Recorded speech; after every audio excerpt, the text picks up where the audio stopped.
So here we go with the AIA 6 canons. And so Canon 1 is general obligations. Members should maintain and advance their knowledge of the art and science of architecture, respect the body of architectural accomplishment, contribute to its growth, thoughtfully consider the social and environmental impact of their professional activities, and exercise learned and uncompromised professional judgment.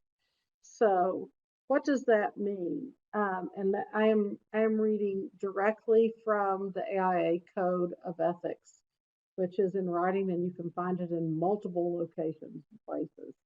Um, so, um, they want you to constantly get continuing education. That's advancing your knowledge of architecture and respect the body of architectural accomplishments. So you should constantly be respecting the other architects' work. So um, thoughtfully consider social and environmental impact of your professional activities.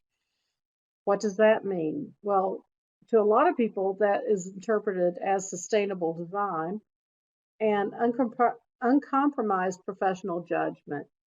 You should be above reproach as an architect.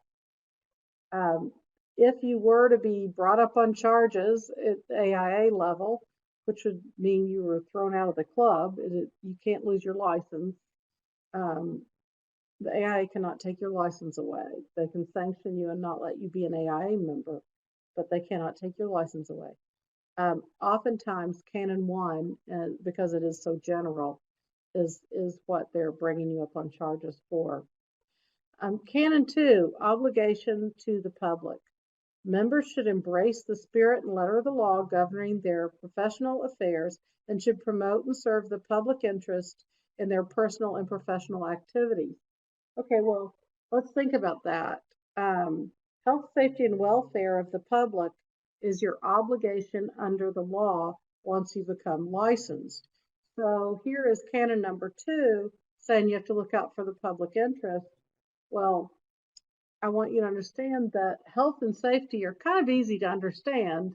You want to not let people die in your projects or cause hazards that could hurt them or harm them in any way.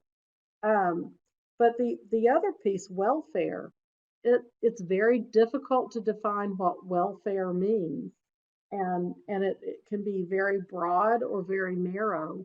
And again, many people have tried to define that as sustainable design is required by law because it is the public welfare. I don't know if that's true or not, but that has been interpreted that way.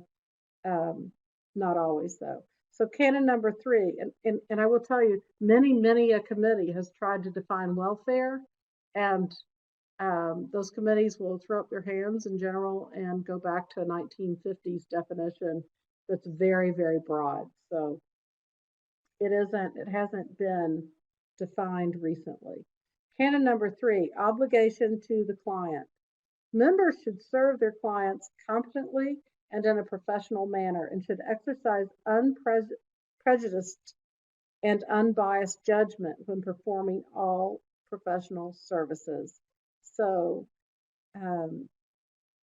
if you have a client that you don't feel you can serve in this manner, then you don't need that client. If you don't have respect for your client and you don't want to do their project in the most professional manner, you should not be working for them. Canon number 4, members should uphold the integrity and dignity of the profession. So what the AIA is looking for is you to present yourself as a professional at all times. Canon number 5, obligations to colleagues. Members should respect the rights and acknowledge the professional aspirations and contributions of their colleagues.